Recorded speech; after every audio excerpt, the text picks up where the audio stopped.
كده نعمل يا جماعه عينه على القماش كده من الجيبه كلوش. تمام. هاتني كده اول حاجه، ده عندي لو انا الطول بتاعي متر يبقى ده عندي يبقى متر وربع او متر و20 سم. تمام كده. واقوم تانيه كده تاني. تمام كده. تاني اهو. خلاص. عندي دي مقفوله وعندي دي مقفوله.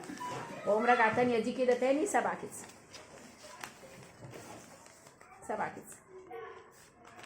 طبعا على القماش معايا هدبس، يبقى ده الاساسي، ده اللي هو متر وربع او متر و20 سم، يعني ده الطول بتاعي، لان انا هشتغل على الطول ده مش هشتغل على الطول الطويل. هاجي اشتغل على الطول الطويل هحود هلاقي نفسي بره، لكن ده اللي هشتغل عليه. هلف كده معايا، هاجي اعمل كده.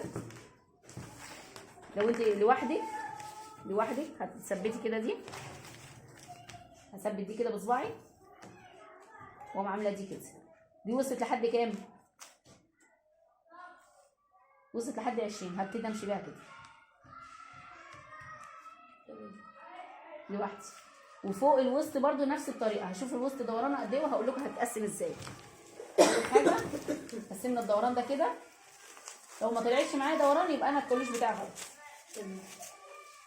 ما طلعتش دوران يبقى انا غلط، لازم دي تبقى دي، لازم.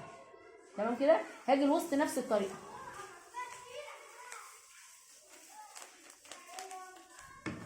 الوسط عندي نفس الطريقه. عندي هنا مثلا انت عندك الوسط دي متقسمه على كام؟ 2 4 وده 4 يبقى 8 دبل كلوش 8. طيب انا عندي دوران الوسط مثلا 100 على 8 فيها كام؟ 12 ونص.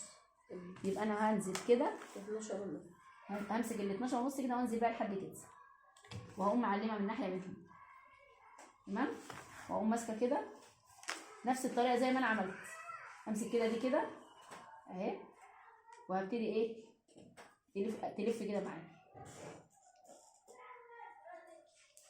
تمام كده. لازم تلف معايا برضو، لازم، عشان تديني الوسط مظبوط، عشان لما اجي البسها تبقى من كل ناحيه تبقى مظبوطه. تمام كده. هنعملها بس هنعملها من فوق شويه عشان ايه ما تبقاش كبيره. تمام كده.